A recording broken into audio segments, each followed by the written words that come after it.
friends, my name is Marines, and even when I'm not actively making videos around here, I usually have this running list of ideas and scripts that I want to get around to whenever I'm back here. This video came from an idea that I had of making a video about whether or not I was a booktube trope, and kind of looking at the big ideas or the things, whether warranted or not, that get attached to being a booktuber and which ones were true to me. So whether that was being a book hoarder or, you know, making lots of sponsored videos or whatever are the things that are out there that people usually ascribe to being a booktuber. That video kind of got away from me because it was a lot to talk about and a lot to think about in terms of how people view booktube and booktube in the context of YouTube and in the context of publishing, and the space we fill as this mostly free advertising for an industry we already sink our dollars into. I think one of the things that receives the most criticism in the space is sponsorship, or really anything that has to do with money. I'm coming at this from the perspective of someone who's maybe not a small channel in the community.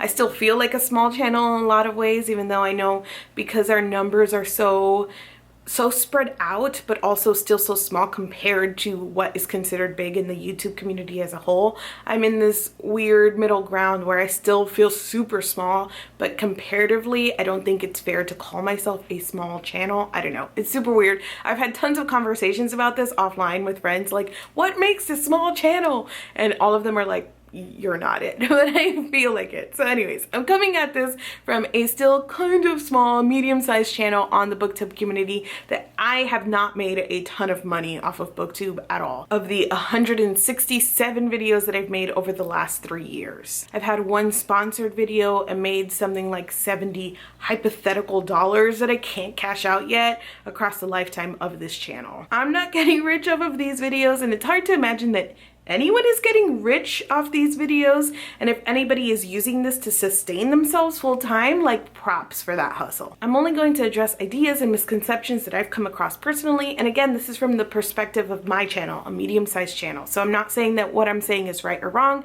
but just through my time on booktube and from my perspective, this is what I see, and I think that's useful because not everybody is comfortable talking about money on booktube, and I totally get why, and I also want to combat any negativity around sponsorships and money and how that all works. So this is my attempt to do so, and hopefully I can do that well and not upset anyone or say anything out of place. I think the first misconception, and again, I've come across this personally, is that there's this like super greedy underbelly of booktubers out here for the money. My first reaction is always that if somebody is trying to get rich off of YouTube, booktube is probably the last space that they should enter. Recently, Snark Squad, which is the website that I run, was doing a t-shirt campaign, and we were just trying to raise money to cover the cost of renewing our hosting and to cover some of the cost of podcasting. While talking about this campaign with a friend, I made a comment about how I just didn't want my hobbies to cost me money, and I didn't think that that was unreasonable, and he shot me a look because yes, a lot of times hobbies cost money. And while this is something that I do essentially for others in this community, and because I want other people to watch, which is another thing that people don't like to admit, like, I don't really make these for myself. Like, I'm proud of everything that I make and I enjoy making them, but I make these videos for other people, for conversation, for community, and because I want people to watch them. So because I make these for other people, it can sometimes get lost that this is a hobby. And anyone who is out there trying to recover some of the cost of their hobby, like, I get it. It's not only like satisfying and living the dream for getting paid in any way, shape, or form for your hobby, but it does keep the hobby growing and going. On the flip side of that, I think you can be very thoughtful about how you monetize your material. The first thing, of course, is transparency. I think publishers are very specific, at least recently, about FTC guidelines and how you disclose sponsored videos. I think any kind of vague references to sponsorship or bearing of any of that information invites second guessing and will bring your integrity into question. Beyond that, I think there is something to be said about being more forthcoming about what was sent to you, what the sponsorship entailed, not like what you were paid, but what you were expected to do and why you accepted the sponsorship. For instance, I have never done an unboxing on this channel, like, ever, and an unboxing is not a video that I will ever watch. not saying anything against them. They're just not entertaining to me, especially when they're the same box over and over and over again. I don't like unboxing videos. I don't do them on my channel. And so if one day I accepted a box just because it was free to unbox on this channel, I think people would be like, especially now that I've said it. Now that I've told you guys, I totally outed myself. But it's just about being true to your content and true to who you are as a creator, and not making decisions, I think, that will feel to your audience and your community who is supporting you kind of out of character. Another complaint that I've seen is about the frequency and repetitive nature of sponsored videos, and I have a couple of thoughts here. One is that I think that it can be an unfair criticism, especially because a lot of booktube is repeated content. There are foundational pieces of booktube, the review, the TBR, the haul, and I think we all enjoy those to some extent because we're here. There might be the odd one like an unboxing that you don't enjoy, but for the most part, I think we can all agree that there are some elements of those things that are foundational to booktube that we enjoy. To then complain that any of those things are sponsored feels a little unfair to me, because without the sponsorship they would be here anyway. And to complain about 4 videos that came from the same sponsor, for instance, and not about a million May TBR videos feels a little unfair to me, and feels like it's targeting specifically the sponsorship for just because it exists. I will also say that a lot of times when a publisher reaches out about a sponsored video, they have a theme or like a list of topics that you can base yourself off of. Not to say that there isn't creative freedom, but because they are specifically wanting a theme that goes with their book, a lot of times those things will show up in videos, themes will show up, and there will be some kind of repetitive nature. The point is to tie back to something about the book. So if you see some repetition when it pertains to that book, that's kind of to be expected. It's a balance, especially when it comes to frequency on your own channel, and also taking what the publisher wants and kind of putting your own creative spin on that as much as you can. And as always, making your content fresh and sincere, whether or not it's sponsored. I'm going to turn now to some questions, because in trying to put this all together, it is a lot to think about. So I just asked Twitter about some of the questions they might have had about money and booktube and sponsored videos, so I'm going to answer some of those now. When someone says who I'm working with this month, is that person getting paid or just provided some books, or is that not even clear? I don't know if I've ever said this. I think that's some of like the booktube lingo that you just pick up. Hopefully I've never said this, and I can't speak for people who do say this. I don't know what their intention is when they say that. I will say that when I hear somebody say that they are working with someone, I assume that they're getting paid. This is a great question though, because it pointed me back to this idea of transparency and making sure that we are being as open with our audience as possible. Do I think that people should say, hi, I'm being paid $100 to mention this book?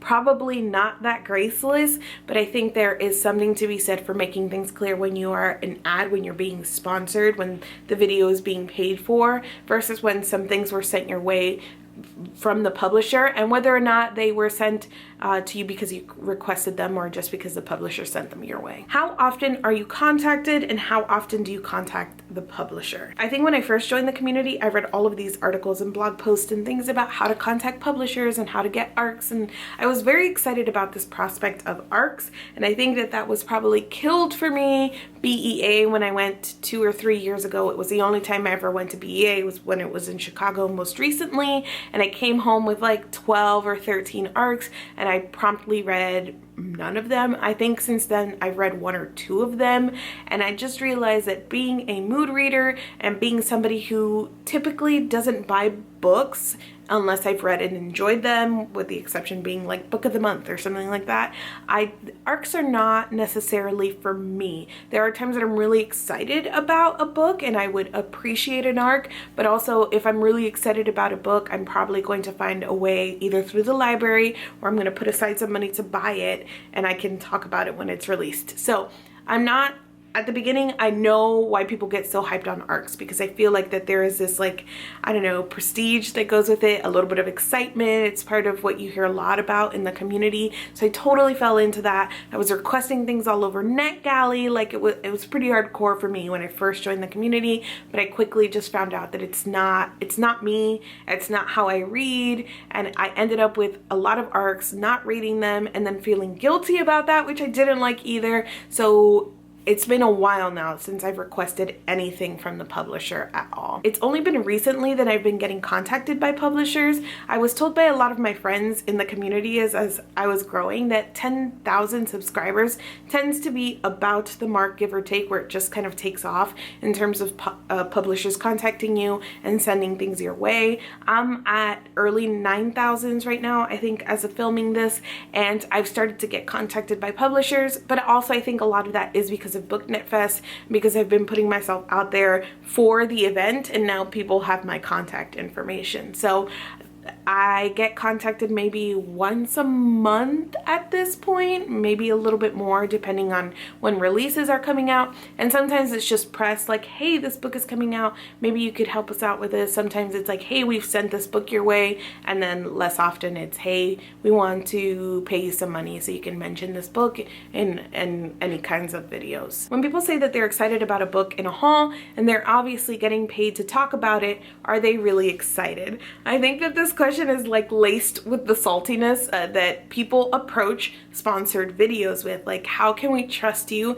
if you're being sponsored to talk about it? And I think it's really funny that it's like saltiness over whether or not they're excited. They're not even saying whether the book is good or bad. They're just talking about their personal excitement. So I don't know. I can't answer that question.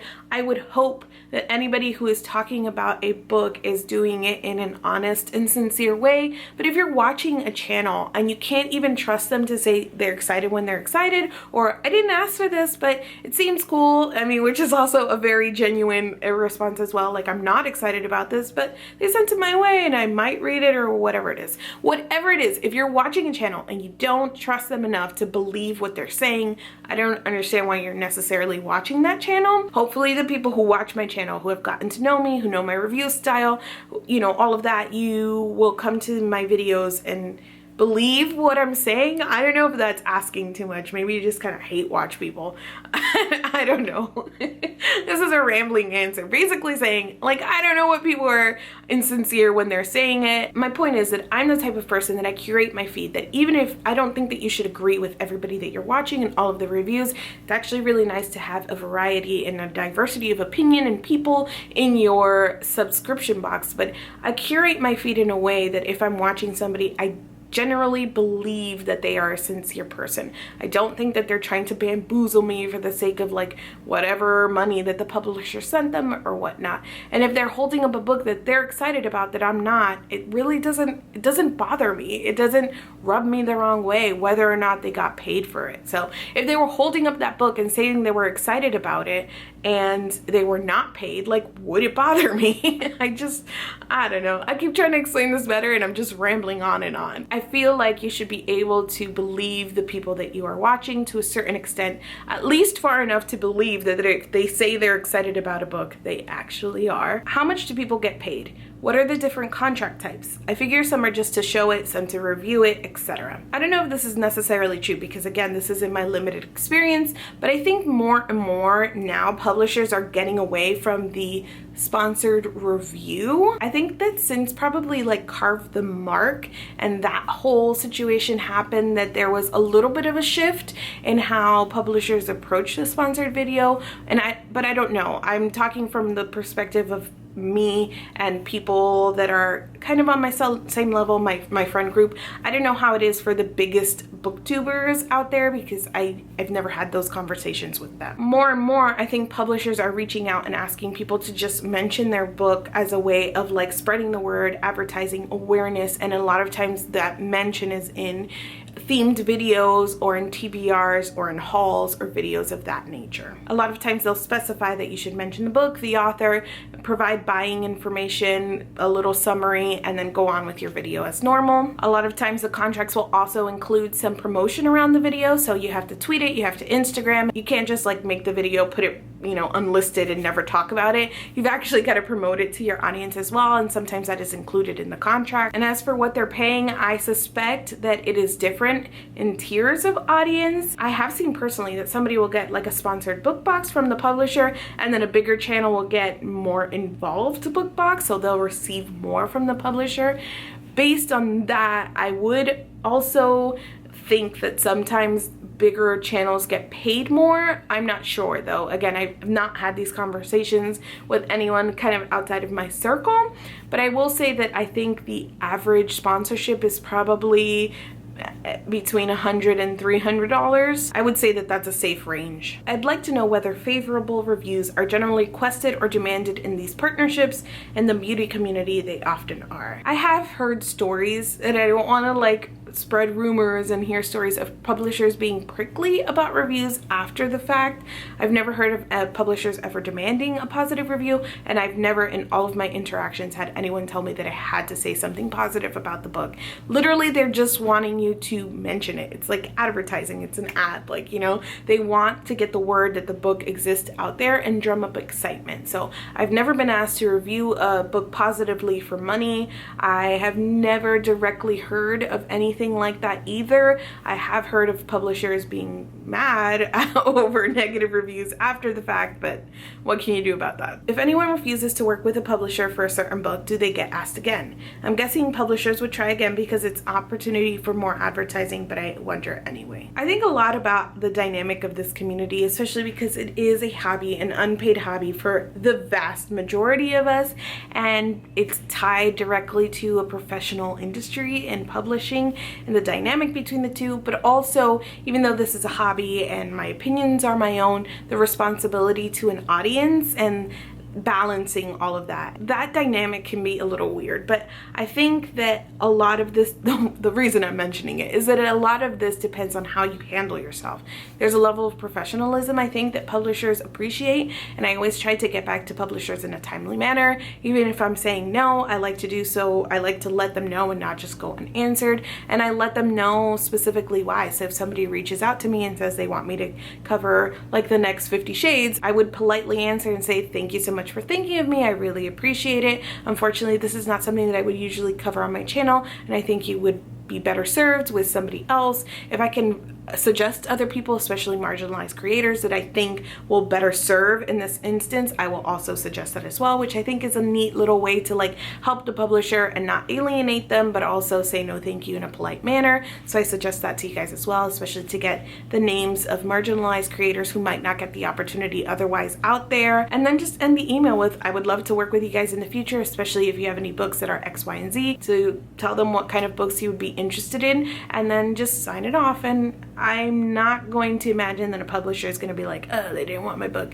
They're dealing with a lot of people. They're dealing with this all of the time. Again, they're professionals. So as long as you are a professional back, I don't think that there's any kind of blacklist where you said no to a book and they'll never send you one again. Those are all of the questions, and I think that's all I wanted to say. Probably not, because this video was really rambly. I haven't made a video in a while, and it probably shows because I'm totally out of practice and I felt very rambly in this video, but hopefully my points came through. I hope this was also helpful, especially just coming from my perspective, a medium-sized channel who has been here for 3 years, kind of where I stand in the community. If you have any additional questions, I'd be happy to answer them. You can leave them down in the comments and I'll either answer in comments or collect them for a second part video. Or if there are any other booktube things you'd like me to address, either tropes or misconceptions or things that people don't really talk about, or anything about my experience, I'd be happy to answer those as well. I love chatting with you guys this way, so I'm always happy to answer those kinds of questions. Hopefully we'll get to some more book related content in the future. I am finally home from all of my travel, and I'm going nowhere over the next 3 months until Booknet Fest basically. So hopefully I'll be able to catch up, do some more reading, get to you guys in a more regular schedule. But I say that a lot. I'm always hoping though, so that's why I say it. Thank you guys so much for watching this video, and I will see you guys soon. Last I checked, and pleased, I don't know if this has changed, but I think this year VidCon doesn't even have booktube panel, because we're, again, and I don't necessarily blame them for that, they have to cater to what is most popular on YouTube, and booktube is not it. So again, anybody who is trying to get rich off of YouTube, probably find yourself somewhere else. I kind of lost my words there, which